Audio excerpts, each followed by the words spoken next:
Welcome back, everybody, to Layman's Law School, where three Southern gentlemen lawyers sit and talk about the issues of the day and try to explain some of the nuances of the law in terms that the everyday American can understand and grasp.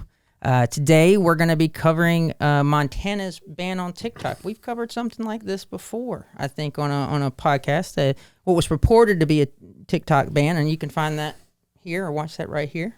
But Reid, have you seen this particular ban that Montana's trying to put into place? Yeah, like I said, I knew about the ban, but I always like to read the actual bill. You read articles on it and tells what it is and all that kind of stuff. But if you actually read the bill, it's some pretty ridiculous and outrageous things are written in there. It makes me sad that this is generated from my home state. Right. I'm sorry, Shawn. I didn't pick it for that reason. They just did it. So I voted yes because of that reason.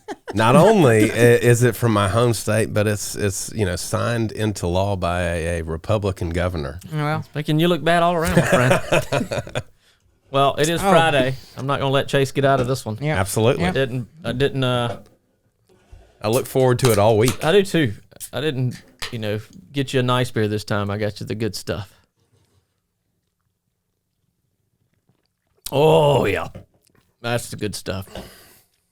It's flavorful, hoppy. I say we're going to have to make a bet, and I'm going to try to eliminate these things from our sessions in the future. Well, I'll read a little bit of the ban, the TikTok ban. Essentially, this has nothing to do with the actual law of it, but this was the reasoning that Montana gave that they were banning it. That TikTok promotes dangerous activities to minors, including but not limited to throwing objects, taking medication, lighting mirrors on fire. I hadn't seen that one. Cooking chicken in NyQuil, inducing unconsciousness through oxygen deprivation, pouring hot wax on people, attempting to break passerbyers. I don't know what that means. Swerving cars at high rates of speed, smearing feces on people. My favorite, licking doorknobs and toilet seats.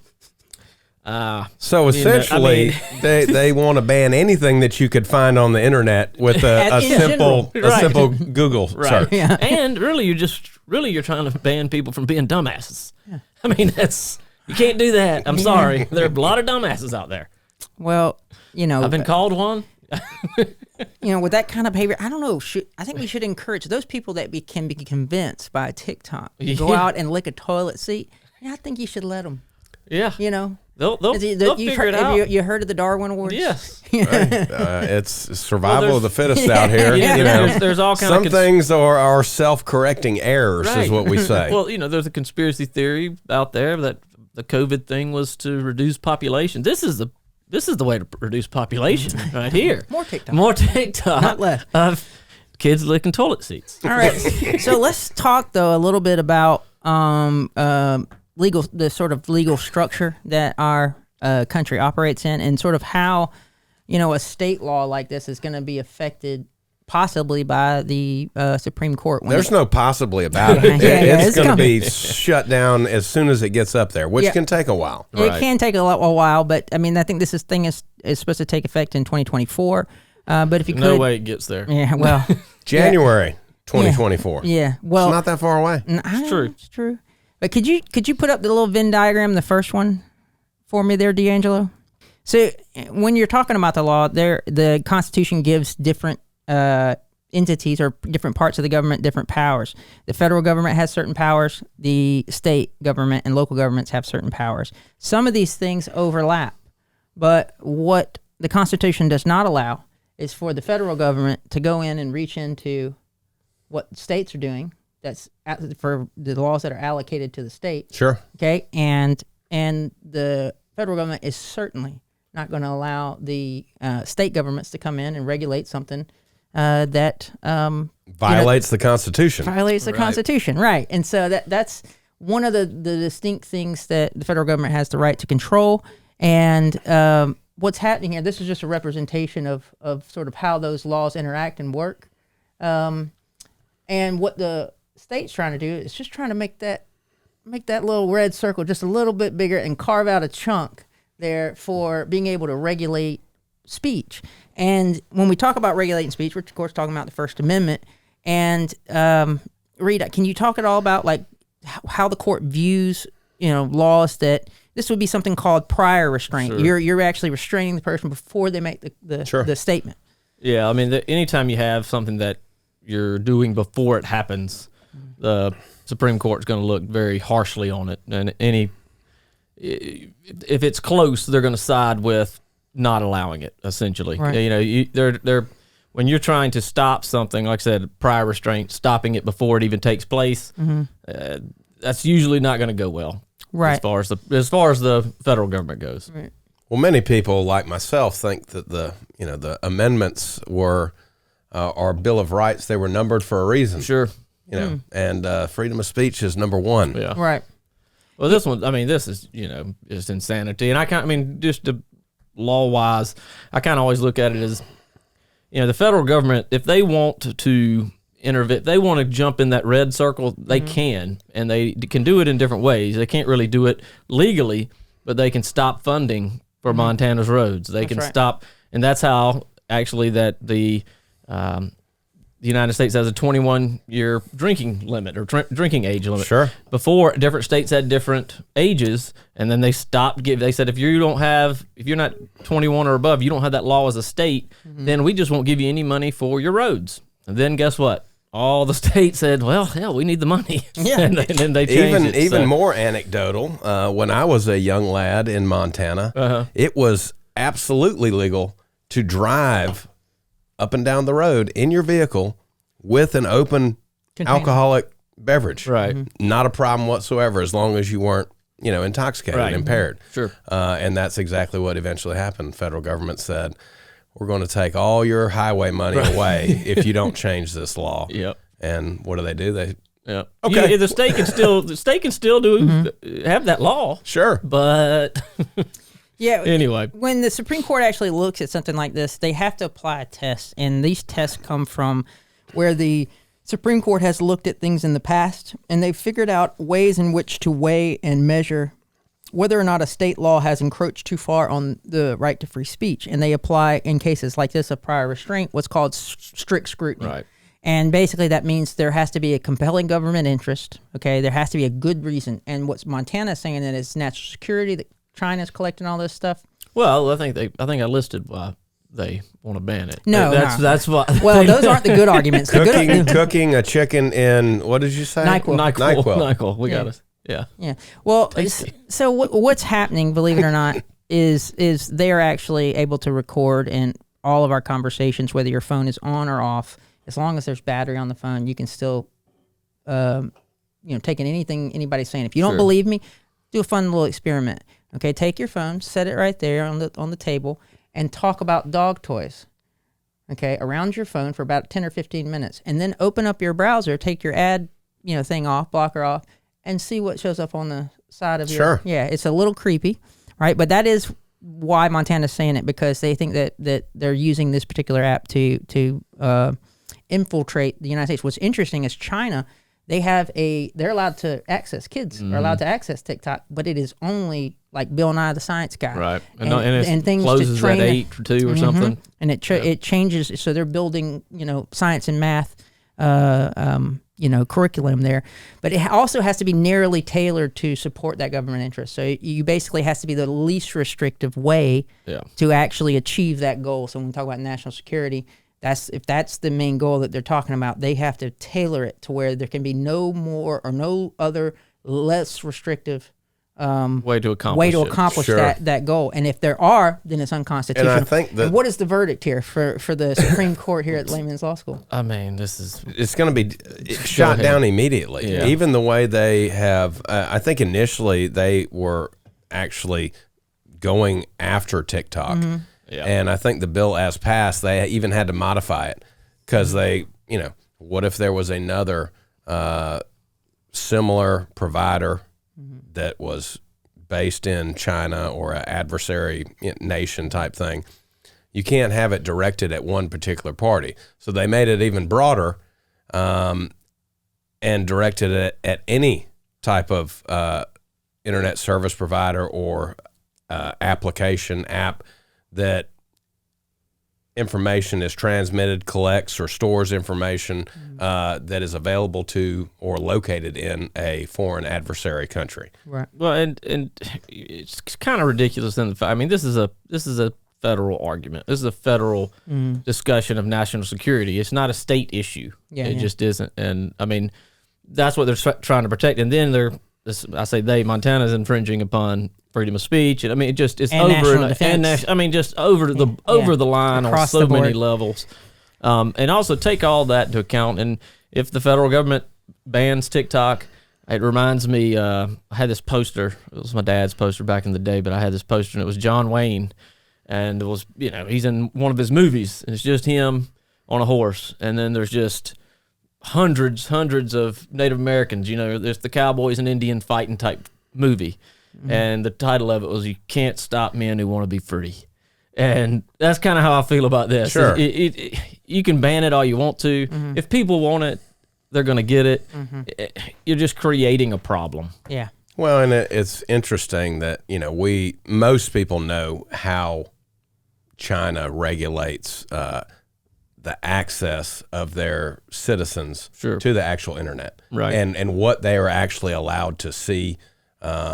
Some people don't know in China, what is going on in the rest of the world because of that, and that's exactly what Montana is trying to do, to a form of speech. And our Constitution has it, and I think the general population would rather have, too much or know things that are that you wouldn't want to see, but you see, versus being shielded from it and not really know what's going on. I mean, that's the whole battle now that you see all the time, is like, what is true, what's not. Mm-hmm. And if you have the government only allowing you to see certain things, then you really go, what the hell is true, what's not? You have no idea. Yeah. So, it makes governed society difficult, but it's also an essential part of what makes us special and makes us a unique country, is that we can actually voice our opinions, even if they're not the unpopular opinions. Sometimes that's the opinion that ends up being the right one. and Sure. sometimes And we recognize sometimes that, so- being special means you lick a toilet seat. Thanks, Reid, for ending on that beautiful note. When I say ending, what I mean is we're going to move on to the next segment. This is a 3-minute law lesson. We're going to talk about... We're going to try to keep it to 3 minutes. Well, yeah. Well, I'm going to quiz these guys on something you learn on the first year of law school. Definitely not going to know it. Definitely not. You are. No way. All right. I've thrown out that a long time ago, Chase. Well, we're going to talk about... You could have given us a heads up. I mean, I could have dug out my outlines from first year of law school, this past week. I think I still have them on a floppy disk. I can go. You're not going to need it. You're not going to need it. I just want you, if you can, Shawn, we'll start with you. Describe...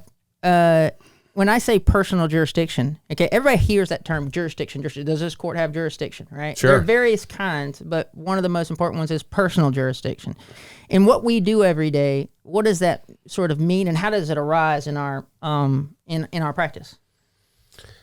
That's a softball easy question. Well, yeah. Personal jurisdiction is essentially the legality and the ability of a court to exercise jurisdiction over a particular thing, whether that's a person or whether that's a piece of property. Right. So does a court have the authority to actually exercise and render any type of judgment over Reid Sanders? There has to be something there that allows that court.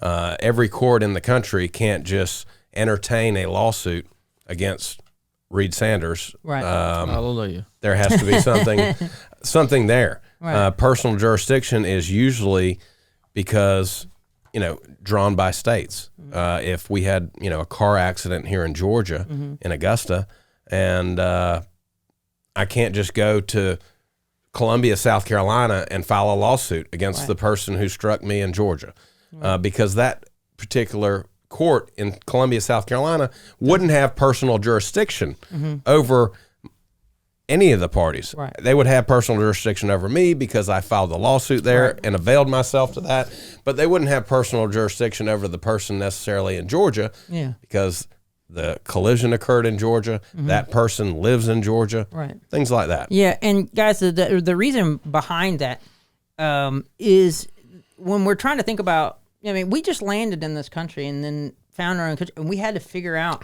what it was like, how to settle disputes in a fair way. Well, I don't think we found our own country. I think it was already found by other people that were here, but we founded. Oh, we founded a country. Yes, Okay. Yes.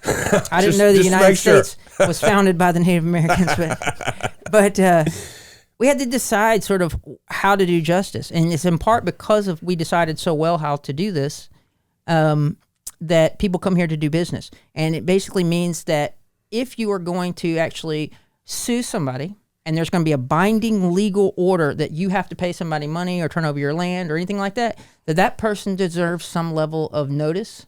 Sure. That they would be hauled into court there. And typically, the first thing you learn, and many law school students still sort of like shudder, in fear of these words, but because it's a confusing case, Penoyer v. Neff. Oh, God. Okay, we're going back in time to the 19th century. A man by the name of Mitchell. That's the 1800s for... Yes. You always got to go back one. You minus one. Yes. A man named Mitchell sued Neff over some land, and Neff did not live there. He was living in another state. And he got a default judgment, and that's where you basically file the lawsuit. You say, show up on this date to actually fight it out, and the person doesn't show up. That means you win by forfeit or by default. Well, Mitchell got that land and then sold it to Penoyer. And then Neff came back in and took the thing all the way to the Supreme Court to try and get his land back. And this was the basis for how we established when it's fair to actually take somebody into court, because he wasn't living there. The only contact that he had in that state, and we can talk about in rem jurisdictions some other time, but or not. Or never. I find this stuff interesting. I don't know. Was the property? It was, well, the property was there, yes, but all he did to try and give him notice of the lawsuit was they published it in the newspaper. Sure. And the court said that that's not sufficient in order to try and give this person notice. It was never delivered to him. He didn't know anything about the lawsuit, and he lost it in that lawsuit. And so before someone can take money from you, before you can sue somebody, it's just personal jurisdiction stands for the principle that you have to do your due diligence to make sure that court is the right court to file a suit in this person on, and that is the best sort of opportunity to give that person sort of notice in many cases. Now, if you're doing business and you're shipping stuff from California to Georgia and you're shipping products there, sure, you better know that they can sue you in Georgia, right? And that comes later with the international shoe. But when they talk about jurisdiction and personal jurisdiction, it's all about giving the person notice of the actual lawsuit. I mean, it's fundamental due process, and that's just something that our country is founded on, and our justice system is basically founded on trying to dispose of disputes based on the merits of cases and not on technicalities. Yeah. So in, going to a personal injury type aspect, it would be super unfair for me to be at fault for an accident today in Georgia. Mm-hmm. And me just happen to have struck someone who lives in Alaska. Right. And when they get home, from Masters Week and get back to Alaska, they file a lawsuit against me in Alaska, even if I know about it. And to make me go all the way to Alaska to defend myself against something that happened in Georgia while I live in Georgia, it's just fundamental due process. We want things to be fair.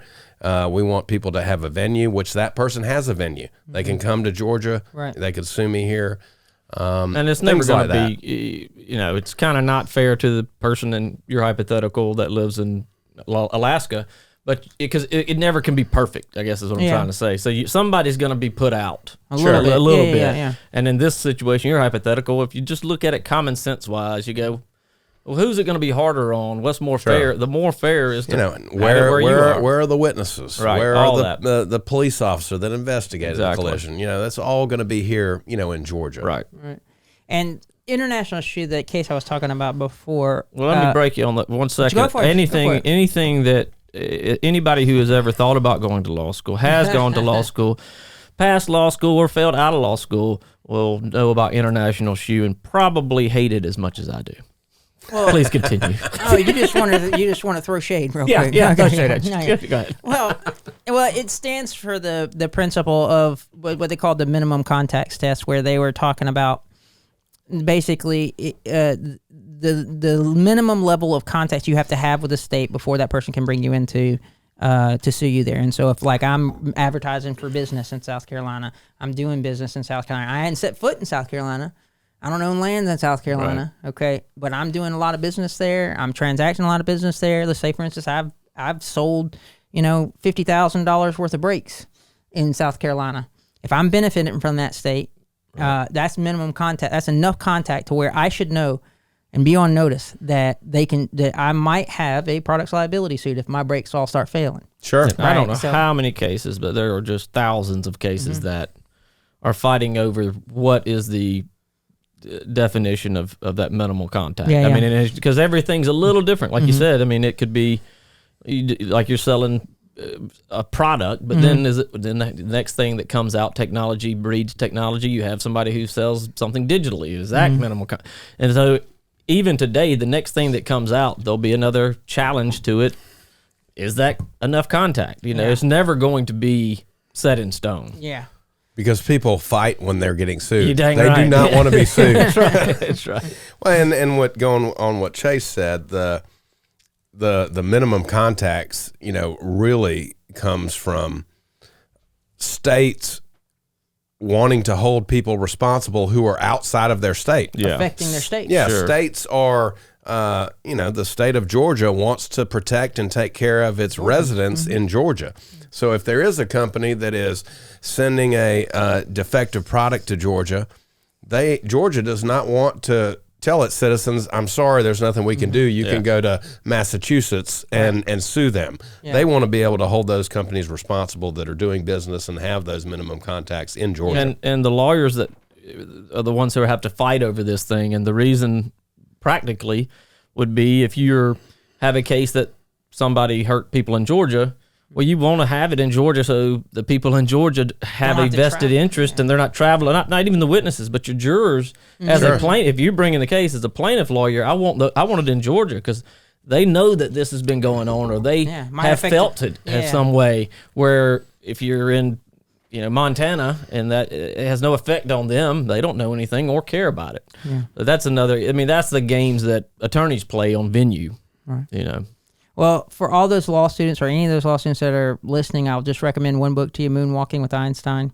It's a book by a writer, a novelist that was covering on the side. He was doing some freelancing covering the Memory Olympics here in the United States. And the next year, after covering it 1 year, he won the competition in the United States. And it's all about memorization and learn how the mind works and stuff like that. And it's the only way I passed civil procedure and those tests on it. I passed civil procedure because everything is on a curve in law school, and you only have to be better than about 15% of the class, and you're going to pass. Yeah, it wasn't my favorite class, but in Chace, memorization is the lowest form of intelligence. So just putting that out there. Well, hey, that's fine. I'll take it. As long as you say I'm intelligent, I'll take it. All right. Well, we're going to move on here, and we're going to have a section where we react to some videos. I haven't watched all of these, so this is going to be fresh to all of us. So if you could, D'Angelo, pull up some videos for us to watch. All right. We got ooh, snap. Can we play that one more time? Okay, so it looks like we have an oversized load. He's got a marker on it, and it looks like that person is changing lanes right before the intersection. So who's at fault here? Who's liable? Well, the one that had the pole go through the windshield, I would say, is the one that's at fault. I agree. I think there's fault on both sides. There's some rules about the length of how far it has to be off the trailer, and that looks too far. And I'd have to look those rules up. But at best, the car that hit the log is going to have at least some liability because they change lanes, and they're allowed to change lanes. But and it's also there's laws that you can't change lanes that close to the intersection. Well, the other car was stopping. That's what I mean. That car. saw the yellow light and said, "I'm gonna make it," It's kind of and like changed lanes to bust go, through it. and didn't realize that pole was sticking out. It's kind of similar to the GTLA case that we looked at the other day with Hank Crane presented. Once you see it, you say, I mean, the guy had a chance to stop. He had a chance. Even if the log was too long and all that stuff, he still could see it. It's, you know, you still got to stop. I mean, that's just, you know, it's kind of common. It comes down to common sense. It does, and I think that one of the interesting parts about that one is that everybody has been that person in the front, in the car that was in front, and said, "Oh, I'm coming up to a yellow light. I'm going to try to stop because it's just not worth it," and then had somebody just zip right past, almost get killed, get everybody killed, and then you go, "That freaking idiot." Yep. And so in that particular case, I would take even if there was some sort of statute that he was breaking with That's the link, what I mean. he would probably get some fault for that, Right. but I'd be more happy with his case. Oh, than the absolutely, other one. Sure, but what we have to think about also is that, you know, the way that the law has transformed over time is to try and compensate injured parties. So in a black and white scenario, we might come down and say that, oh, this person who was trying to beat the light, who ran into the pole, is the person responsible for that collision. You know, they should not get anything. But in reality, a lot of times what we see is that companies like the logging truck or power company truck are willing to say, well, we're a big corporation and you were injured even though you were primarily at fault. We're gonna help you out and compensate you and pay for your medical bills. I don't know who you're suing, Shawn. I know what Shawn's saying. I know he's saying, but he's talking about. I don't think they do it out of the goodness of their heart. I'll put it that way. No. It's not out of the goodness of their heart. It's that traditionally the law has evolved and tried to compensate injured parties, especially when there is the ability to pay on the other part. Yeah, and there's a corporation on that. I'll take it out of the law and just if you want to get real practical, the policy for the truck is going to be very large. Yes. At minimum $1 million. Sure. If this was in Georgia, minimum coverage in Georgia is $25,000. 80% of the people on the road have minimum coverage, $25,000. So that means if somebody is hurt, the trucking company could essentially, their risk is $1 million. Yeah. The insurance company that represents the car, their risk is $25,000. Right. It's a big difference. Yep. Sure. So that's why you have the people standing on the trucks on advertisements going, "I'm the trucking attorney." It's because they want the they got big policies. So Exactly. The attorney, the defense attorney for the trucking company, even though he says, "Man, I'm 80% that I'm going to get a zero verdict," they're going to pay something because they got such a big risk. Yeah, they don't want the risk. They'll pay $50,000 to avoid the risk of losing $1 million. Let's go on to the next one here. D'Angelo. All right, let's see, guilty or not guilty? What is this? What is he going into?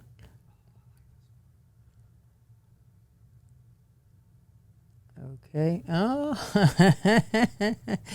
he's trapped himself. Love it. I don't really understand what's going on. No. So I think what has happened, is he breaking he in? has broken into some type of a commercial business Yeah. and entered a place Where he can't get out. where he can't get out. That may have been I think he intentional. eventually does get into the next room eventually, but I think it brings up, the law of man traps, Right. that everybody knows about. Yeah, you can't put a loaded gun. that's not him getting through. That's the police arresting him. Yeah. Oh, okay. So I can't figure. I didn't know who was who. Yeah. So I mean, I think that's what this comes down to is the breaking and entering for sure, right? Sure. Okay, but burglary, right? So the distinction between breaking in and burglary is basically in most states the intent to commit a felony therein. So. Sure. That is the challenge. What you got, Shawn? Well, in the state of Georgia, basically entering a commercial business like that, there is no such thing as breaking and entering in Georgia. Okay. It's either burglary or criminal trespass. Okay. And it would be considered burglary. You would be charged with that, whether or not you were convicted of that. There is a inference that can be made under Georgia law that when you do when that. you enter any place like that without authority, that has anything inside it your of intention. inherent value, Right. that your intention would have been to commit a theft. Right. I think what So it's what they were essentially asking. I mean, the burden is switched from the prosecution to the defense. Now the defense would have to have the burden of proof to show that there was no intent. Well, that, the be hard to defense do. never has a burden. Sure, but I'm saying on that whatsoever, issue, but it allows a defense. jury and prosecutors to argue. Okay. It's like if you were sitting in your house at Sure. night and somebody kicked in the door and came They're not in coming in just to with say, a ski "Hey." mask. They're not- yeah. They are either coming in to commit a felony, Right. assault you or Sure. something, or they're coming in to commit a theft. Right. That's the nature of burglary. I think what this was getting at was, the store owner may have set this up to lock somebody in there. Okay, yeah. And is it some type of violation against this person? Entrapment or anything like that. A man trap or yeah. something like that. But in Georgia, you have the right to do something like that, even if it was intentional, Right. as long as you are not causing some type of injury or Yep. using force. It has to be willful You can, or if they break wanton. into your place, you can trap them in your place. You just Correct. can't hurt them. Correct. All right, D'Angelo, what do we have next? The old emergency vehicle. So what we have there is we have an emergency vehicle with its lights and sirens on, and it's going through a four-way stop, and it gets T-boned by another vehicle that looks like he probably has a stop sign. The other vehicle. too. All right, so the other vehicle that hits the ambulance. Yeah. It doesn't look like anyone has. I mean, it looks like he runs the stop sign. I don't think the ambulance has a stop sign. I don't. Well, I do. yeah. I see one. But either way, I would be shocked if the car side didn't have a stop sign. That would be very strange to have two sides that are perpendicular have stop signs and not the other way. Right. Either way, a emergency vehicle with his lights on, sirens on, if he's acting prudent, is not going to be held at fault. Now, if he's speeding and there's people all over the place and it's going to save a cat in a tree and you wind up killing two people, well, even if you're an officer or a paramedic, you're going to be held liable. That's right. But this one didn't seem that way to me. It seemed like I think that in order for that vehicle, the non-ambulance vehicle, to be held liable, they would have had a stop sign that they had to stop at. Or they would have had to have been driving, some type of evidence that they were driving way too fast. Although the operation of an emergency vehicle with lights and sirens on Gives you right away. gives you the right of way and gives you the ability to run red lights and things like that. You still have to, under Georgia law, drive in a reasonable and prudent manner so that you're not a danger to the public. So you can't just blow through red lights and say, "Oh, sorry, you hit me. It was your fault." Right. Especially in today's age, cars are built so much better. They're built so that you don't hear the outside of the car. You don't hear the road noise. If a ambulance is driving at a certain rate of speed, they can actually be outrunning their siren, where people will not hear Or the know where it's siren. coming. They'll hear it. They just won't know where it's coming from. So I think in order for the other car to be found absolutely at fault, there's going to have to be evidence that, number one, there was either a stop sign that they ran, Yeah. or number two, that they were traveling way too fast through an intersection, because an ambulance has to stop at a stop sign, even with their lights and sirens, to make sure that there's no one coming. they can go through. I mean, I disagree a little bit with you. I mean, they can do certain things that obviously we can't. When we had, like I said, we had this case at the GTLA, and I think that individuals certainly can recover. But on this one, I would be willing to bet, if anything, if it went to any kind of trial, I bet you it's a 50-50.